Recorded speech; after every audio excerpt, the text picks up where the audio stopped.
Manjeri medical കോളേജിലെത്തിയ മന്ത്രി വീണ ജോർജും നഗരസഭാ ചെയർപേഴ്സൺ VM സുബൈദയ്ക്കും തമ്മിൽ വാക്തർക്കമുണ്ടായി. മഞ്ചേരി ജനറൽ ആശുപത്രിയുമായി ബന്ധപ്പെട്ടാണ് വാക്കുതർക്കമുണ്ടായത്. മെഡിക്കൽ കോളേജിലെ വിവിധ പദ്ധതികളുടെ ഉദ്ഘാടന ചടങ്ങിലായിരുന്നു സംഭവം.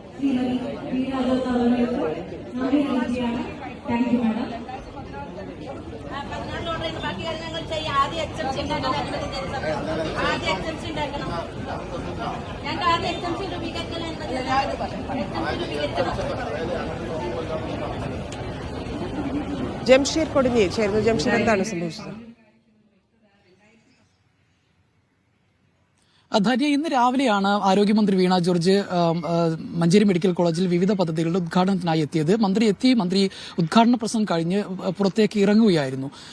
സ്വാഭാവികമായും മന്ത്രി ഇറങ്ങിയതോടുകൂടി മാധ്യമങ്ങളൊക്കെ മന്ത്രിയുടെ പ്രതികരണത്തിനായി ഇങ്ങോട്ടേക്ക് മാറിയിരുന്നു. മന്ത്രിയും സ്വാഭാവികമായും സ്റ്റേജിൽ നിന്ന് പുറത്തേക്ക് ഇറങ്ങാനായി നിൽക്കുകയായിരുന്നു. അപ്പോൾ കുറച്ച് നിവേദനങ്ങൾ വന്നു. അത് വാങ്ങിക്കൊണ്ടിങ്ങനെ നിൽക്കുന്ന സമയത്താണ് പരിപാടിയിൽ അധ്യക്ഷനായിരുന്ന അഡ്വക്കേറ്റ് UA ലത്തീഫ് ഈ താലൂക്ക് ആശുപത്രിയുമായി ബന്ധപ്പെട്ട ജനറൽ ആശുപത്രിയുമായി ബന്ധപ്പെട്ട വിഷയം സംസാരിച്ചത്. ഈ ജനറൽ ആശുപത്രിയും അതോടൊപ്പം തന്നെ മെഡിക്കൽ കോളേജുമായി ബന്ധപ്പെട്ട് ഒരു 50 ഏക്കർ സ്ഥലം, ഇതിന് സമീപത്തിൽ 2 കിലോമീറ്റർ അപ്പുറത്ത് 50 ഏക്കർ സ്ഥലം വാങ്ങിയിട്ടുണ്ട്. അതിൽ 25 ഏക്കർ സ്ഥലം സൗജന്യമായി ലഭിച്ചതാണ്. ആശുപത്രി ഡെവലപ്മെന്റ് കമ്മിറ്റിയാണ് ഇത് വാങ്ങിയിട്ടുള്ളത്. അതൊന്ന് ഏറ്റെടുക്കണമെന്ന് മന്ത്രിയോട് അഭ്യർത്ഥിക്കുകയായിരുന്നു.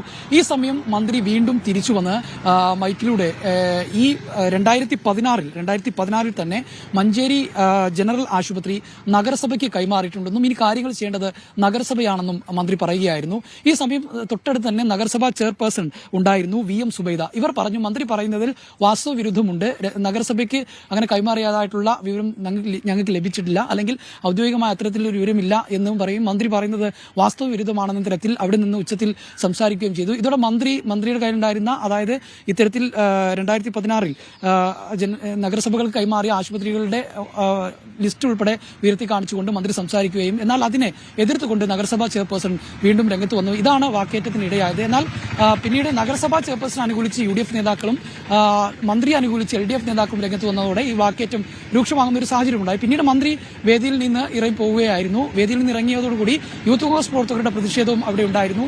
എന്നാൽ മന്ത്രി അനുകൂലിച്ചുകൊണ്ട് DYFI പ്രവർത്തകരും രംഗത്ത് വരുന്ന ഒരു സാഹചര്യം ഉണ്ടായി. ഏതായാലും നാടകീയമായ ഒരു സംഭവവികാസങ്ങളാണ് അവിടെ ഉണ്ടായത്. പക്ഷേ ഇത് തീർത്തും അപ്രതീക്ഷിതമായിരുന്നു. പരിപാടി കഴിഞ്ഞ് പുറത്തേക്ക് ഇറങ്ങുന്ന ഒരു സമയത്തായിരുന്നു, പ്രത്യേകിച്ചും നമ്മളൊക്കെ മാധ്യമങ്ങളൊക്കെ ക്യാമറയൊക്കെ അവിടെ നിന്ന് മാറ്റി മന്ത്രിയുടെ ബൈറ്റിനായി കാത്തിരിക്കുന്ന സമയത്തായിരുന്നു ഈ സംഭവം ഉണ്ടായിരുന്നത്. ധന്യ. ശരി ജംഷീർ.